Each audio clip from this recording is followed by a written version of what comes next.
자, 우리가 면접에서 현실적으로 무엇을 체크하는가 한번 보시겠습니다.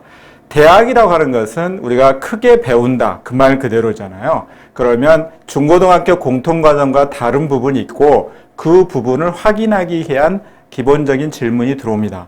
그래서 대학이 뭐 하는 곳인지를 알아야 되고, 그래서 대학이라 하면 묻고 배우는 과정, 특히 학문의 문자가 물을 문자입니다. 그래서 여러분이 혹시 서류 기반 면접과 관련된 내용을 보셨을 때 지적 호기심, 또 자기가 탐구하는 과정의 노력을 많이 물어본다, 이런 유튜브 방송이라든가 각종 자료들을 보실 수 있을 것입니다.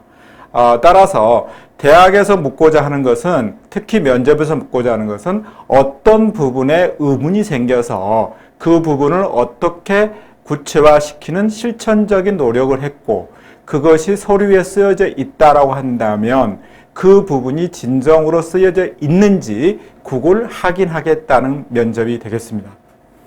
그래서 우리가 지적 호기심의 과정이 특히 중요하게 되고, 그 과정이라 하는 부분은 어떤 동기와 어떤 계기로 해서 이 주제, 이 과, 이 보고서, 이 실험을 했다 하는 그 부분이죠. 다만 실험을 했다는 사실의 나열이 아니라 이걸 통해서 어떤 걸 깨달았고 어떤 개념이 좀 더 깊어졌고 그 부분을 좀 더 알기 위해서 추가적으로 어떤 노력을 했다, 이 부분까지가 얼개가 잘 짜여져야 됩니다. 그래서 자기 전공과 파트에 맞게끔 적절하게 포인트별로 단어들이 들어가고, 이 단어들이 이렇게 열리지처럼 자연스럽게 연결이 됐을 때 듣는 사람이 저 친구는 내용을 정확히 파악하고 있고 대학에서 공부할 만하고 발전 가능성이 높다라고 인정을 받을 수 있는 것입니다.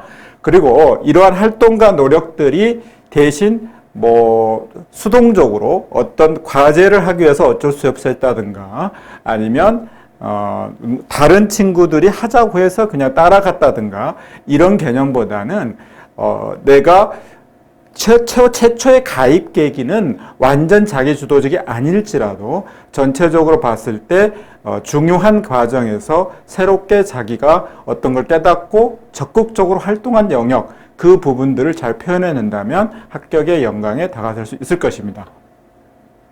최종적으로 대학에서는 이 친구를 뽑았을 때, 또는 면접 현장에서 앞에 친구하고 앞에 친구하고 지금 이 타이밍에서 이 친구하고 어떤 차이가 있는가, 이런 대비를 하기 때문에 비교를 한다는 뜻입니다. 그래서 그걸 보여주려면 발전 가능성이라든가 자기 활동의 진정성, 의지, 이런 부분들이 면접 과정에서 눈빛에 탁 살아나야 되겠습니다.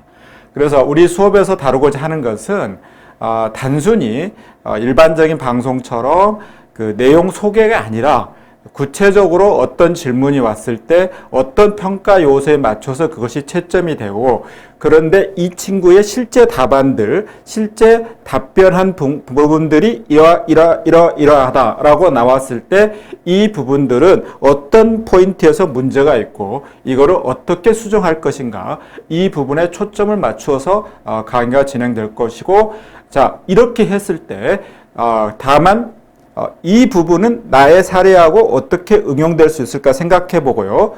그것을 답변 연습을 추가적으로 본인 스스로 시간을 제고해 보면 충분히 합격의 영광을 얻을 수 있습니다. 그래서 우리 수업이 단순하게 어떤 내용 소개다, 어떤 이렇게 하면 좋다는 것에서 끝나는 게 아니라 실제 어떤 포인트로 질문하고 그 포인트에 맞춰서 이런 답변들을 학생들이 하는데, 이 부분은 어떤 부분에서 수정이 필요하고 구체적인 수정의 모습까지를 보여주는 그런 강의로 진행될 예정입니다. 자, 한번 같이 해보시죠.